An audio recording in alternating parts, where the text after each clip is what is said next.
If you've been following along the channel, you knew that this was coming. Project Sigil, D&D's online tabletop system, was shut down finally.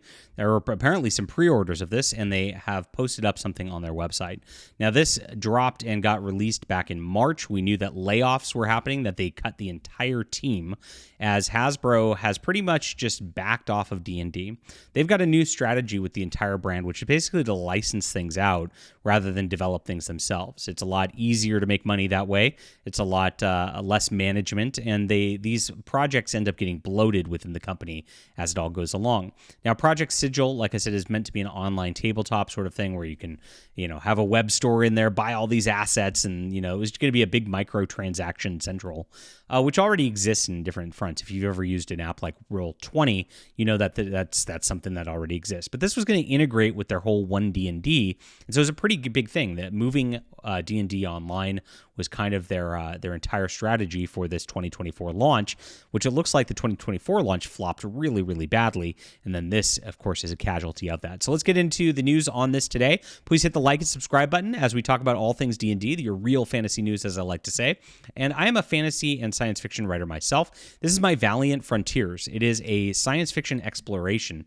So this is going out, exploring strange new worlds. It's got a beautiful sense of wonder to it. Wonderful heroes. I've developed an excellent cast of characters that you will really enjoy over the 3 books. Now, like I said, there's a full trilogy right here, and each one of these has its own adventure. So each has a standalone science fiction concept that they go through an entire story. And of course, the characters build over the whole trilogy and change over the whole trilogy and have memory, unlike something like Star Trek The Next Generation, where they forgot what happened in between episodes. I try to capture the best of everything right here. So check it out. It's in the description. Thank you guys for supporting and reading our books, and I appreciate you being here. Okay, so Wizards of the Coast laid off these 30 members back in March. We knew this was happening, and there were bad sales data coming out of the 2024 edition, and we knew that D&D was going to be having much more of a problem. Now, Diversity and Dragons actually broke the news. He got this information first. Love that channel, guys. If you don't watch that channel, you absolutely should. And he broke down that their virtual tabletops and all the interns and everything were gone. Once that came out, this came out from Andy Collins saying approximately 30 developers were laid off from Sigil at Wizards of the Coast, including yours truly. I'm disappointed we didn't get to continue working towards the full experience we imagined. I'm happy for the opportunity to work on an intriguing challenge with the smart and dedicated folk. I wish my former colleagues success in their future endeavors. I'll also be pulling for the crew left behind, who will do their best to keep improving and iterating the experience we shipped last month. If you're interested in talking with me or opportunities in game design, writing, or leadership, reach out. Be kind to yourself and somebody else today as well. So we knew this was coming. There was speculation at the time that maybe the project was just done. So what is this? A 3D virtual tabletop letting you play D&D online with your group. A digital table. You can share maps, minis, action figures.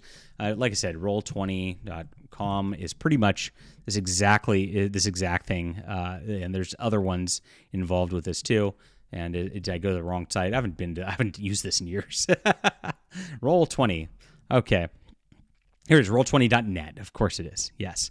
And so this is basically what D&D was just developing for themselves. And you've seen groups use this. You can integrate with your cameras and everything, have your little icons, have even more in here. And like I said, it's a giant thing for microtransactions.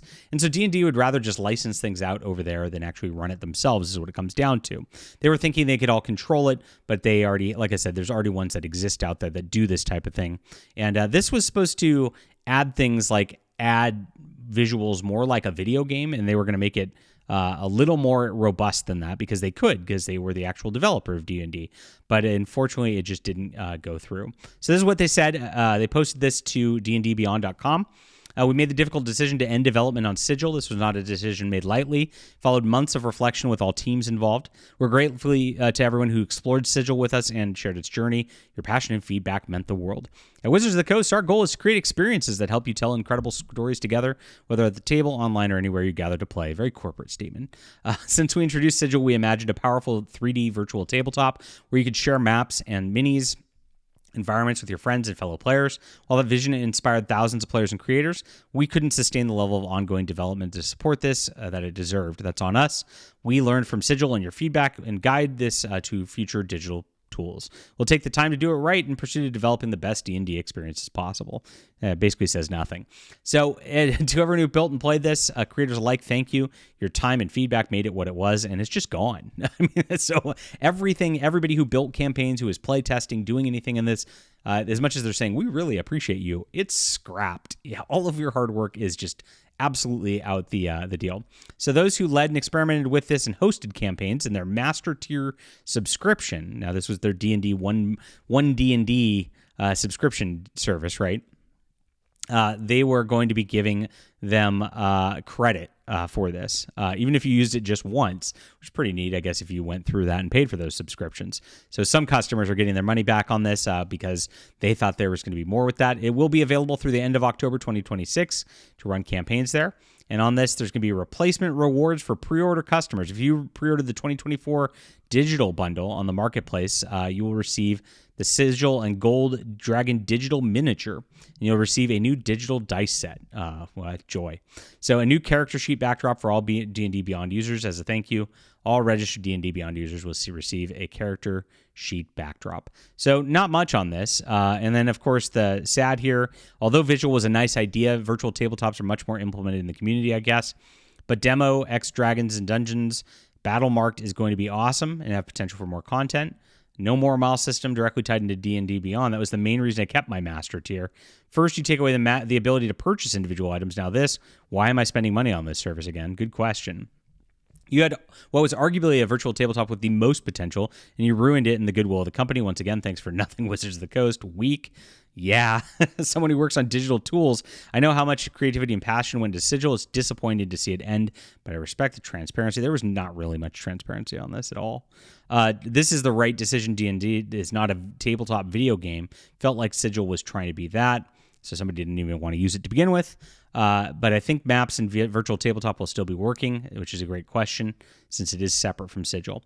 But yes, a lot of potential here, and it was all something that just is not going to come to fruition once again as they back off. So we'll see what happens. Like I said, there's Roll20. Foundry is another one that does this type of thing. And so those will obviously just pick back up, and a lot of the users who were coming on for the subscriptions right here are going to be moving back to those services, which makes a lot of sense. D&D botched this. They've had problems with it for a long time. They cut all the developers way early. So this was, even though they just ended it now, they really hamstringed this back in March to the point where all the developers who were working very, very hard on this for a long, long time were gone. So as much as somebody said about their transparency, this got hidden. And of course, if it wasn't for Diversity in Dragons, we might not have found out about it back then. So this is something that, again, Hasbro D&D doesn't seem to know what to do with Dungeons and Dragons. They seem to have a problem with the whole property as a whole. Obviously, a lot of the people there don't even like the real Dungeons and Dragons. They're trying to make it into this weird social justice experiment now. And this is the end result. You end up losing everything, because once you have something that's converged and changed into a social justice cause, it doesn't actually provide the function that it's supposed to do, which is what we have here. Leave a comment down below with what you think about this. Please hit the like and subscribe button. Check out my Valiant Frontiers, guys. Grab these books today. It's going to be awesome. I really appreciate everybody who's supporting our channel and the arts. We'll be back soon.